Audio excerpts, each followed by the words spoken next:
Hey pen pals, I just watched a movie last night called Demolition. Let's talk about it.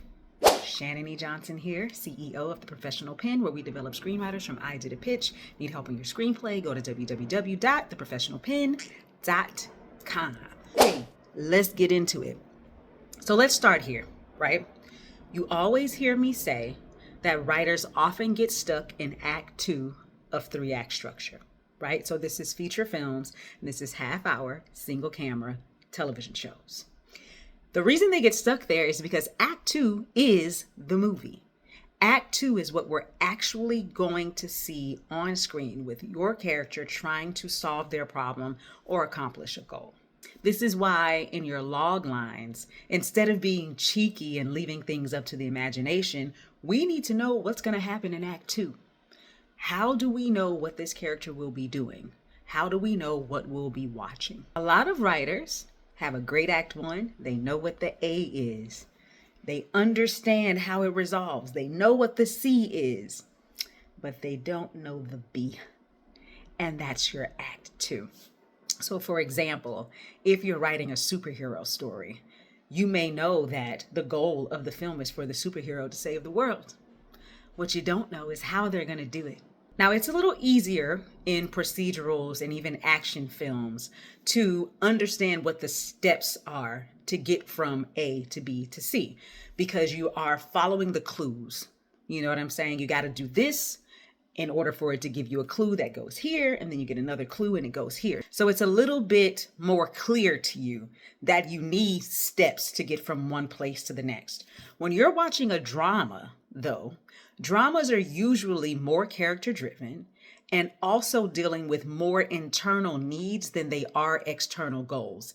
And your job as the writer is to figure out how to externalize, personify, make actionable that internal stuff.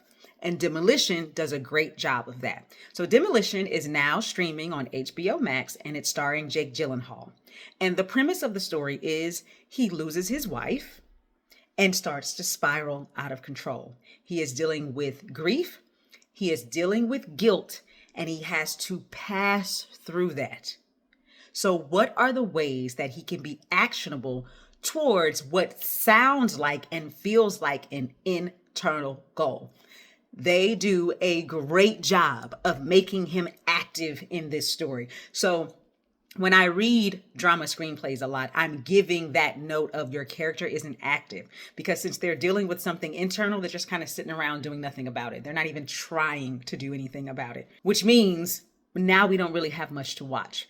So I will say this movie is not for everybody. I'm not saying that the movie is perfect. It's a very slow burn. There were a couple of moments where I kind of teetered off in space one way or the other and had to rewind to pay attention. But if you are paying attention, the way that everything ties together is just so beautiful. The other characters and other relationships that he has help push him through his grief, but then he's also being active. So if you watch scene by scene, it may feel like, oh, this story isn't even moving anywhere.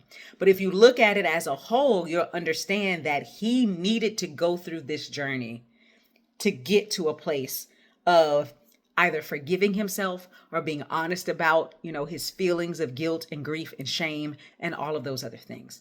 Okay. So if you have an opportunity to watch it, go watch it. It's a really beautiful story, and you will enjoy the character moments if you're someone who enjoys a character-driven film. Happy writing!